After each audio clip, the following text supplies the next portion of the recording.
Chapter 3.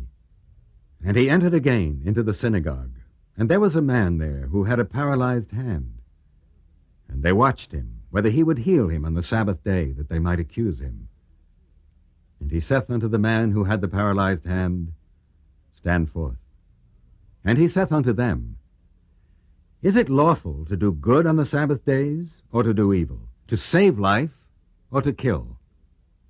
But they held their peace. And when he had looked round about on them with anger, being grieved for the hardness of their hearts, he saith unto the man, Stretch forth thine hand. And he stretched it out, and his hand was restored as sound as the other. And the Pharisees went forth, and straightway took counsel with the Herodians against him, how they might destroy him. But Jesus withdrew himself with his disciples to the sea. And a great multitude from Galilee followed him, and from Judea, and from Jerusalem, and from Idumea, and from beyond the Jordan. And they about Tyre and Sidon, a great multitude, when they had heard what great things he did, came unto him. And he spoke to his disciples that a small boat should wait on him because of the multitude, lest they should crowd him. For he had healed many, insomuch that they pressed upon him to touch him, as many as had plagues. And unclean spirits, when they saw him, fell down before him and cried, saying, Thou art the Son of God. And he strictly charged them that they should not make him known. And he goeth up into a mountain, and calleth unto him whom he would, and they came unto him.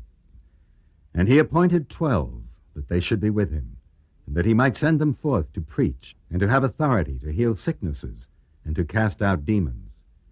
And Simon he surnamed Peter, and James the son of Zebedee, and John the brother of James, he surnamed Boanerges, which is the sons of thunder.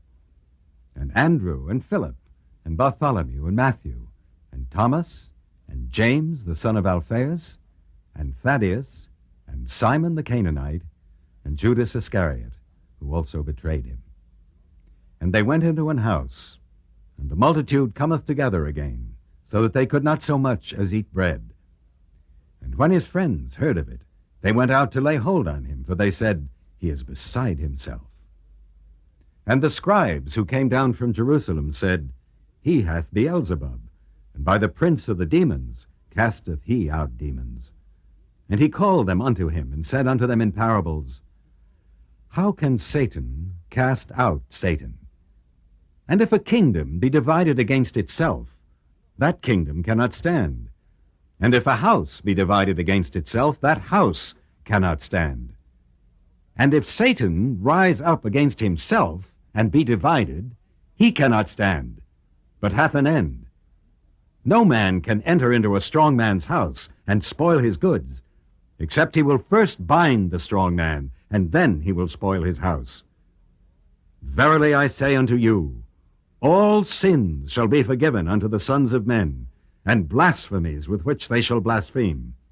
But he that shall blaspheme against the Holy Spirit hath never forgiveness, but is in danger of eternal damnation, because they said, He hath an unclean spirit. There came then his brethren and his mother, and standing outside sent unto him, calling him. And the multitude sat about him, and they said unto him, Behold, thy mother and thy brethren outside seek for thee. And he answered them, saying, Who is my mother, or my brethren? And he looked round about on those who sat about him, and said, Behold my mother, and my brethren. For whosoever shall do the will of God, the same is my brother, and my sister, and mother.